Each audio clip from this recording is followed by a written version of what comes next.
بسم اللہ الرحمن الرحیم۔ قرآن مجید کے 5ویں پارے میں 12 اہم باتیں ہیں۔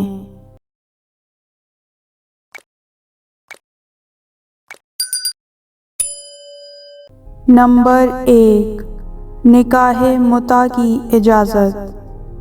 5ویں پارے کے شروع میں پروردگار عالم ارشاد فرماتا ہے، پس ان میں سے جن عورتوں سے تم متع کرو تو ان کا حق مہر جو تم پر واجب ہے انہیں ادا کرو۔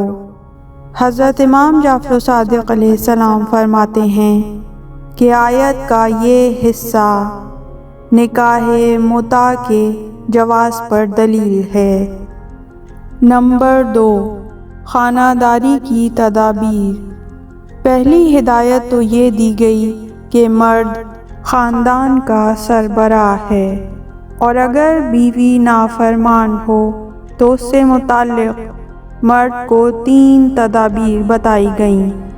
ایک یہ کہ اس کو واعظ و نصیحت کرے، نہ مانے تو بستر الگ کر دے، اگر پھر بھی نہ مانے تو انتہائی اقدام کے طور پر حد میں رہتے ہوئے اس سے ایک کم مدت کے لیے اظہار بے رغبتی کرے۔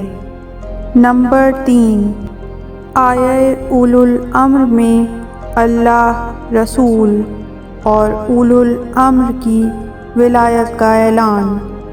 سورہ نساء کی آیت نمبر 59 میں پروردگار عالم ارشاد فرماتا ہے، اے ایمان والوں، اطاعت کرو اللہ کی اور اطاعت کرو رسول کی اور ان کی جو تم میں سے صاحبان امر ہیں۔ اس آیت میں اولو الامر سے مراد امیر المومنین علی ابن ابی طالب علیہ السلام ہیں۔ تفسیر نور الثقلین میں اسی آیت کے ذیل میں حضرت امام جعفر صادق علیہ السلام سے روایت نقل ہوئی ہے، جس میں آپ سے سلیم نے پوچھا، اے فرزند رسول، یہ فرمائیے کہ اولو الامر کون ہیں جن کی اطاعت کا حکم خدا نے دیا ہے؟ آپ نے فرمایا، وہ علی ابن ابی طالب، حسن و حسین، علی ابن الحسین، محمد ابن علی اور جعفر ہیں، اور میرے بعد کے باقی ائمہ ہیں۔ اے سلیم، تم کو خدا کی حمد بجا لانی چاہیے کہ خدا نے تمہیں اپنے ائمہ کی معرفت عطا کی، جبکہ دوسرے لوگوں نے ان کا انکار کیا ہے۔ یہ آیت واضح اور روشن طور پر دلالت کرتی ہے کہ اولو الامر کے لیے معصوم ہونا ضروری ہے، کیونکہ خدا نے اولو الامر کی اطاعت کا حکم علی الاطلاق دیا ہے۔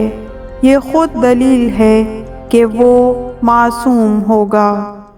مولا علی ابن ابی طالب علیہ السلام فرماتے ہیں، اولو الامر معصوم اور پاک و پاکیزہ ہیں اور وہ گناہ کا حکم نہیں دیتے، لہذا جو رسول خدا کے بعد معصوم ہوگا وہی رسول کا جانشین ہو سکتا ہے۔ نمبر 4، رسول اللہ کو وسیلہ قرار دینے کا ذکر۔ نمبر 5، معصومین علیہم السلام کی فضیلت۔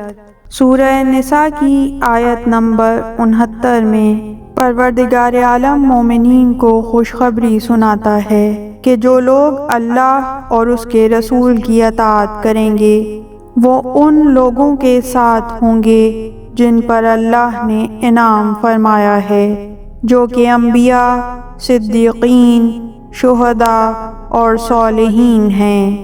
کہیں اچھے ہیں یہ رفیق جو کسی کو میسر آ جائیں۔ نبیین سے مراد رسول اللہ کی ذات مبارکہ ہے، صدیقین سے مراد علی ابن ابی طالب کی ذات بابرکت ہے، شہداء سے مراد امام حسن اور امام حسین ہیں، اور صالحین سے مراد باقی ائمہ ہیں۔ نمبر 6، عدل و احسان کا حکم دیا گیا تاکہ اجتماعی زندگی بھی درست ہو جائے۔ نمبر 7، جہاد کی ترغیب دی کہ موت سے نہ ڈرو، وہ تو گھر بیٹھے بھی آ سکتی ہے۔ نہ ہی جہاد میں نکلنا موت کو یقینی بناتا ہے اور نہ گھر میں رہنا زندگی کے تحفظ کی ضمانت ہے۔ نمبر 8، منافقین کی مذمت کر کے مسلمانوں کو ان سے چوکنا کیا کہ خبردار، یہ لوگ تمہیں بھی اپنی طرح کافر بنانا چاہتے ہیں۔ نمبر 9، قتل کی سزائیں بیان کرتے ہوئے بڑا سخت لہجہ استعمال ہوا کہ بے خطا مسلمان کو جان بوجھ کر قتل کرنے والا ہمیشہ ہمیشہ جہنم میں جلے گا۔ نمبر 10، جہاد کی ترغیب دی گئی، اس میں ہجرت بھی کرنی پڑتی ہے، اور جہاد اور ہجرت میں نماز پڑھتے وقت دشمن کا خوف ہوتا ہے، اس لیے نماز خوف بیان ہوئی۔ نمبر 11، ایک قصہ۔ ایک شخص جو بظاہر مسلمان مگر در حقیقت منافق تھا، اس نے چوری کی اور الزام ایک یہودی پر لگا دیا۔ رسول اللہ تک جب یہ واقعہ پہنچا تو آپ پر یہ آیت نازل ہوئی اور اللہ تعالیٰ نے بتا دیا کہ چور وہ مسلمان نما منافق ہے، چنانچہ وہ چور مکے بھاگا اور کھلا کافر بن گیا۔ نمبر 12، شیطان کی اطاعت سے بچو، وہ گمراہ کن ہے۔ صدق اللہ العلی العظیم۔